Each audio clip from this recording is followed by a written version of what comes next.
Good morning, dear students. Welcome back at English Station. If you want better communication and complete English solution, stay connected with English Station. Dear students, आज मैं बात करने वाला हूँ कुछ important facts जो कि आपकी कम्युनिकेशंस में चार चांद लगा देंगे।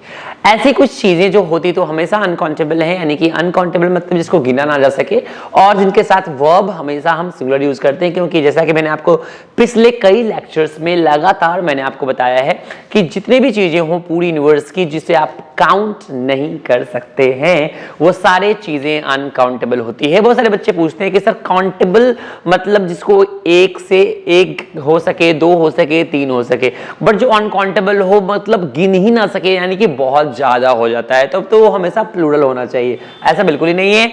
अनकाउंटेबल मतलब जिसको हम गिन ही ना सकेंगे, जिसमें कोई चेंज नहीं कर सकेंगे, जो एक भी नहीं हो सकेगा, 10 भी नहीं हो सकेगा, यानी कि उसके अंदर हम कोई छेड़छाड़ नहीं कर सकेंगे, कोई चेंज, कोई परिवर्तन नहीं कर सकेंगे, तो वो चीज, वो नाउन हमेशा मूल रूप में यानी ओरिजिनल फॉर्म में रह जाएगी। और नाउन का ओरिजिनल फॉर्म यानी डिक्शनरी मीनिंग सिंगुलर होता है। कलम का डिक्शनरी मीनिंग यानी ओरिजिनल मीनिंग यदि आप ढूंढेंगे तो आपको पेन मिलेगी, और पेन सिंगुलर ही तो होता है, यानी डिक्शनरी मीनिंग को ओरिजिनल मीनिंग कहते हैं। तो पॉइंट टू बी नोटेड, ध्यान से कंफ्यूजन की कोई जरूरत नहीं है। इट्स वेरी सिंपल स्ट्रेटजी, बहुत ही आसान नीति है चीजों को समझने की, पहचानने की, कि किसी भी नाउन का मेन फॉर्म यानी ओरिजिनल फॉर्म यानी डिक्शनरी मीनिंग सिंगुलर होता है, एंड आफ्टर एडिंग एस और ईएस हम उसे प्लूरल बनाते हैं। सेम उसी तरह से उल्टा काम हम वर्ब के साथ करते हैं। वर्ब का जब डिक्शनरी मीनिंग निकालते हैं यानी ओरिजिनल मीनिंग निकालते हैं तो वह ऑलरेडी प्लूरल होता है, और उसके अंदर हम एस या ईएस जोड़ देते हैं तो क्या बन जाता है, प्लूरल से सिंगुलर बन जाता है। यानी ही के साथ सिंगुलर सब्जेक्ट है तो इट्स लगाते हैं, यदि इट लगा दें तो ये ओरिजिनल वर्ड है, ओरिजिनल फॉर्म है, और वर्ब का ओरिजिनल फॉर्म तो प्लूरल होता है। पॉइंट टू बी नोटेड, इसलिए ही के साथ इज लगाते हैं, सिंगुलर फॉर्म ही के साथ हैज, डज, और वॉज वर्ड में से हम वॉज लगाते हैं, ध्यान रखना है। तो ऐसे ही कुछ इंपॉर्टेंट फैक्ट्स के बारे में बात कर लूंगा। अभी मैं बात करने वाला हूं बहुत important topic, and that is here. यदि बाल की बात करें तो नॉर्मली एक बात आती है कि बाल तो अनकाउंटेबल है सर, गिन नहीं पाएंगे हम। देखिए भाई, सर के सारे बालों को गिनना तो बिल्कुल पॉसिबल नहीं है, but there is a condition जहां आप हेयर को भी काउंट करना शुरू कर सकते हैं, and if you start counting it तो ये सिंगुलर भी हो सकता है और प्लूरल भी हो सकता है अपने नंबर के हिसाब से। तो मैं आपको बताता हूं कि हेयर जो ये आपके बाल हैं वो कब काउंटेबल होंगे, कब अनकाउंटेबल होंगे। यदि आपको नॉर्मली किसी के हेयर क्वालिटीज के बारे में बात करनी है, किसी के बाल के बारे में बात करनी है, उसके हेयर क्वालिटीज के बारे में बात करनी है, उसकी बालों की प्रशंसा करनी है, तो आप अनकाउंटेबल फॉर्म में करें। यानी कि ये बीइंग अनकाउंटेबल, ये बेसिकली जो होता है वो क्या होता है, अनकाउंटेबल होता है। तो बीइंग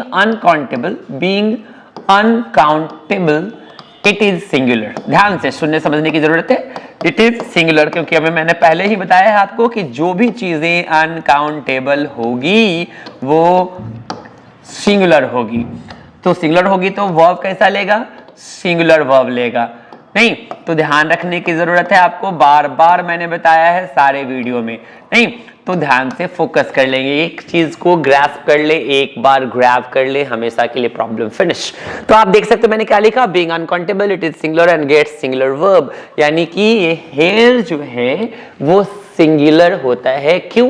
क्योंकि ये अनकाउंटेबल होता है। अब किसी के बालों के बारे में आपको नॉर्मली बोलना है, क्या बोलना है भाई, कि आपके बाल बहुत ही खूबसूरत हैं। भाई आपके बाल क्या है, बहुत ही खूबसूरत है। तो your hair is beautiful, your hair is beautiful, आपके बाल खूबसूरत हैं। तो आप नॉर्मली किसी के बालों के अप्रिशिएशन कर रहे हैं तो नॉर्मल सेंस में वो सिंगुलर होगा। my hair is black, my hair is black, this is the normal condition. ध्यान से ये नॉर्मल कंडीशन है, तो आप ऐसे सिंगुलर फॉर्म में यूज करें। If you totally talk about your entire head के बाल के बारे में बात कर रहे हैं, टोटल बात के बारे में बात कर रहे हैं, सबके बारे में बात कर रहे हैं, तो ये पूरी इंटायरली आप बात कर रहे हो, सारे बालों के बारे में बात कर रहे हो, तो ये अनकाउंटेबल है, बिकॉज एग्जैक्टली इसको आप एक बार में गिनना पॉसिबल नहीं है। तो अब मैं बताता हूं कि इसको आप काउंटेबल फॉर्म में कैसे यूज कर सकते हैं ये जानना बहुत जरूरी है। अक्सर खाना खाते समय, पानी पीते समय, दूध पीते समय ऐसा कई बार हुआ होगा कि आपको खाने के डिशेज में, खाने के थाली में, ग्लास, दूध के ग्लास में या पानी के बॉटल्स में आपको एक आध दो हेयर्स देखने को मिल गए होंगे, एक आध दो बाल जो आपके माउथ में खाते खाते समय में भी अक्सर खींच के हम ऐसे निकालते हैं, मम्मी यहाँ एक बाल है, या खाने के थाली में यहाँ एक बाल है।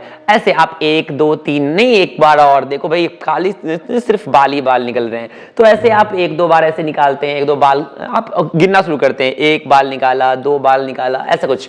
तो यानी कि जब खाने के थाली में मिले, दूध के ग्लास में मिले, जो एक और दो बाल आप काउंट करते हैं उस समय में, बोलने के समय में भी आप ध्यान रखते हैं इस बात को कि एक बाल या दो बाल, तो ध्यान रखना है कि उस समय में आप हेयर को काउंट करना शुरू कर देते हैं। या किसी के सर पे सारे बाल झड़ गए हैं, बाल्ड हेडेड हो गया है, तो दो चार बाल ऐसे उड़ रहे होते हैं, तो आप कहते हैं ना 4 बाल तो बचे हुए हैं आपके सर पे। कितने बाल बचे हुए? 4 बाल। व्हेन वी स्टार्टेड काउंटिंग, मेरा मतलब आपको बस यही समझाना है कि जब बाल के पहले आप नंबर लगा देते हो, क्या लगा देते हो? नंबर लगा देते हो, तो वह काउंटेबल हो जाता है, आप उसको गिनना शुरू कर देते हो।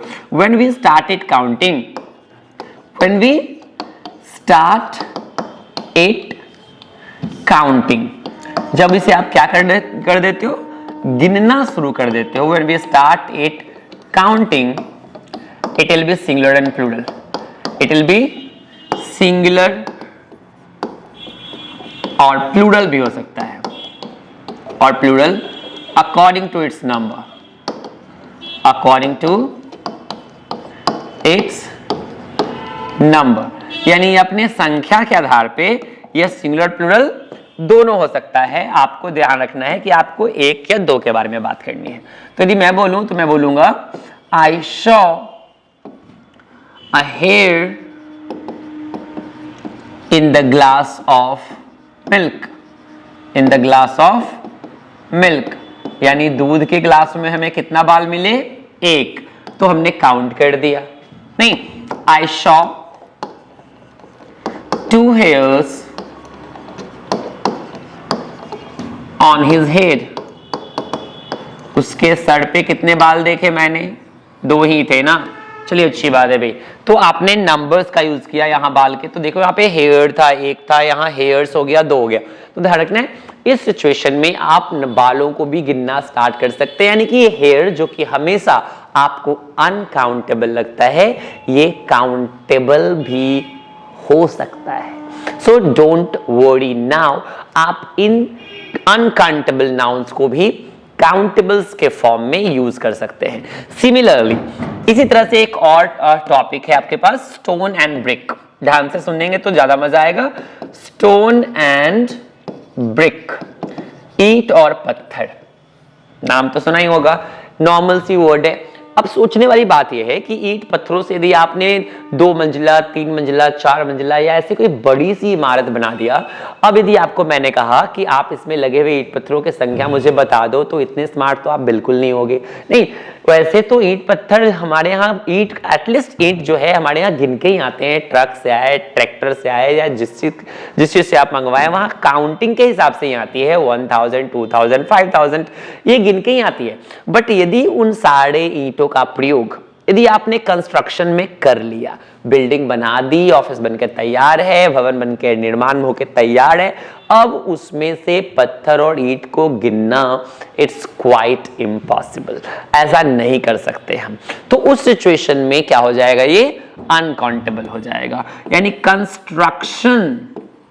कंस्ट्रक्शंस में इसका प्रयोग कर दे तो ये क्या हो जाएगा? अनकाउंटेबल होने की वजह से क्या हो जाएगा? सिंगुलर हो जाएगा। बट सोच के देखो आप, नहीं कभी कभी होता है क्या है ना कि हमारे घरों में पड़ोसी आते और कहते भाई 4 ईंटें दे दीजिएगा, बड़ी जरूरत है, तो आप इसे काउंट करना शुरू कर दिए। उसने हमारे खिड़की पे एक पत्थर मार दिया, मैंने उस कुत्ते को एक ईंट मार दिया, उसने 2 पत्थर मार दिए मेरे खिड़की पे, भाई ऐसा कैसे? तो ध्यान रखना है कि ऐसे जब आप पत्थरों के ईंटों के पहले नंबर्स का यूज करने लगो, 1 2 3 4 5 बोलने लगो, तो वो हेयर की तरह ही क्या हो जाएगा? काउंटेबल्स भी हो सकते हैं। जैसे I threw 1 stone on his window, मैंने उसके खिड़की पे एक पत्थर दे मारे, फिर क्या हुआ भाई, उसको भी गुस्सा आया। He threw 2 stones on my window, उसने 2 पत्थर मेरे खिड़की पे दे मारे। तो आप देख रहे हो क्या हो रहा है ना, 1 stone, 2 stones, नहीं 3 stones, 4 bricks, 5 bricks, आप ऐसे बोल सकते हो। बट यदि आपकी बिल्डिंग बनके तैयार हो गई है, ऑफिस बनके तैयार हो गया है, तो आपको बोलना है ना कि माई बिल्डिंग